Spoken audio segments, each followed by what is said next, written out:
అందరికీ నమస్కారం.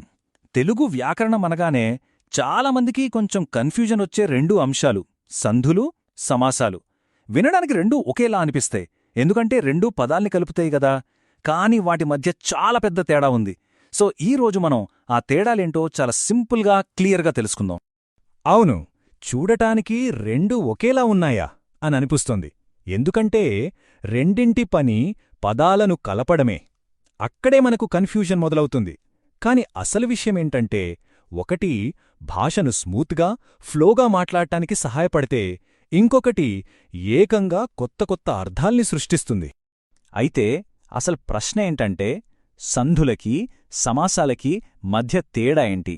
ఈ రెండింటినీ ఎలా వేరుచేసి చూడాలి? సరే, ఈ అంశంపై మనమిప్పుడు లోతుగా, చాలా తేలికగా అర్థమయ్యేలా విశ్లేషణ చేద్దాం. సరే, ముందుగా సంధులు గురించి మాట్లాడుకుందాం. సంధి అనగానే మన మైండ్లోకి రావాల్సిన మొదటి పదమేంటో తెలుసా? ధ్వని, అంటే సౌండ్.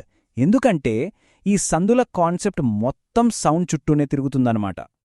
అంటే సింపుల్గా చెప్పాలంటే, సంధి అంటే రెండు పదాలు కలిసేటప్పుడు వాటి జంక్షన్లో, ఆ సరిహద్దు దగ్గర వచ్చే సౌండ్ చేంజ్. అంటే మొదటి పదం చివర, రెండో పదం మొదట కలిసే చోట మాటల్లో ఒక సహజమైన మార్పొస్తుంది గదా, అదే సంధి. అయితే అసలీ మార్పు ఎందుకు రావాలి? ఎందుకంటే ఉచ్చారణ చాలా ఈజీగా అవ్వడానికి. ఆలోచించండి, రెండు పదాల్ని విడివిడిగా పలకడం కంటే వాటిని కలిపి ఒకే ఫ్లోలో పలకడం చాలా తేలిగ్గా ఉంటుంది, అవునా? సో సంధులు భాషకు ఒక సహజమైన ప్రవాహాన్ని ఇస్తాయన్నమాట. ఓకే, సంధులు అంటే సౌండ్కు సంబంధించింది అని అర్థమైంది కదా. ఇప్పుడు సమాసాల దగ్గరికొద్దాం. ఇక్కడే అసలు ట్విస్ట్. సంధులు సౌండ్ గురించైతే, సమాసాలు కంప్లీట్గా అర్థం, మీనింగ్ గురించి. ఇది భాషలో కొత్త పదాలను పుట్టించే ఒక సృజనాత్మక ప్రక్రియ లాంటి. సమాసం అంటే రెండు లేదా కొన్నిసార్లు ఇంకా ఎక్కువ పదాల్ని కలిపి ఒకే ఒక్క కొత్త పదాన్ని తయారుచేయడం. ఇక్కడ మనం గుర్తుపెట్టుకోవాల్సిందేంటంటే, అలా పుట్టిన కొత్త పదానికి ఒక ప్రత్యేకమైన, సంక్షిప్తమైన అర్థముంటుంది. అసలు సమాసాల ముఖ్య ఉద్దేశం ఏంటంటే, కొత్త అర్థాలను సృష్టించటం.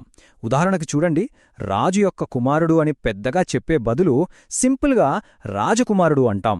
చూసారా, చెప్పాలనుకున్నది క్లియర్గా, షార్ట్గా చెప్పగలిగాం. సరే, ఇప్పుడు నాక సంధి అంటే ఏంటి, సమాసం అంటే ఏంటి అని వేర్వేరుగా చూశాం కదా. ఇప్పుడు అసలు విషయానికి వద్దాం. ఈ రెండింటి మధ్య ఉన్న తేడాల్ని ఒకే చోట పెట్టి చూస్తే మనకు ఇంకా క్లియర్గా అర్థమవుతుంది. మొట్టమొదటి తేడా ఫోకస్. సంధుల ఫోకస్ మొత్తం ధ్వని మార్పుల మీద ఉంటుంది. అంటే ఆ పదం వినడానికి ఎలా ఉంది అనేది ఇంపార్టెంట్.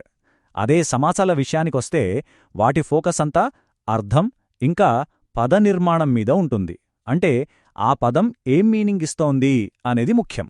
ఇక రెండో తేడా వాటి పర్పస్, అంటే వాటి ఉద్దేశం. సంధుల ఉద్దేశమేంటి? ఉచ్చారణను తేలిక చేయడం, మాటల్లో ఒక ఫ్లో తీసుకురావడం. కాని సమాసాల ఉద్దేశం అది కాదు. వాటి ఉద్దేశం కొత్త అర్థాలను సృష్టించడం, మన పదజాలాన్ని పెంచడం. అలాగే వాటికంటూ కొన్ని రూల్స్ ఉంటాయి కదా. సంధులు ఫాలో అయ్యేవి ఫోనలాజికల్ రూల్స్, అంటే ధ్వనికి సంబంధించిన నియమాలు. అదే సమాసాలు ఫాలో అయ్యేవి వర్డ్ కన్స్ట్రక్షన్ రూల్స్, అంటే పద నిర్మాణ నియమాలు అన్నమాట. అవి పనిచేసే విధానంలో కూడా చాలా తేడా ఉంది. సంధిలో ఏమవుతుందంటే, కేవలం ఆ పదాలు కలిసే చోట సౌండ్ మాత్రమే మారుతుంది, అంతే. కాని సమాసంలో అలా కాదు.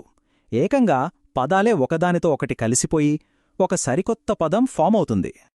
చివరిగా వాటి ప్రభావం ఏంటి?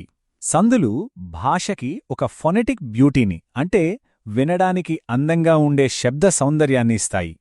మరోవైపు సమాసాలు భాషకు డెప్త్ ఆఫ్ మీనింగ్, అంటే అర్థంలో ఒక లోతుని, గాంభీర్యాన్ని ఇస్తాయి. ఓకే, ఇన్ని విషయాలు మాట్లాడుకున్నాం కదా. వీటన్నిటినీ కలిపి ఒక్క ముక్కలో సింపుల్గా చెప్పాలంటే అదేంటంటే, సంధి అంటే సౌండ్, సమాసం అంటే మీనింగ్. సంధి ధ్వనికి సంబంధించినది, సమాసం అర్థానికి సంబంధించింది. ప్రాథమికంగా ఈ ఒక్క లైన్ గుర్తుంచుకుంటే చాలు, ఈ రెండింటి మధ్య ఉన్న తేడా మనకు ఎప్పటికీ గుర్తుండిపోతుంది.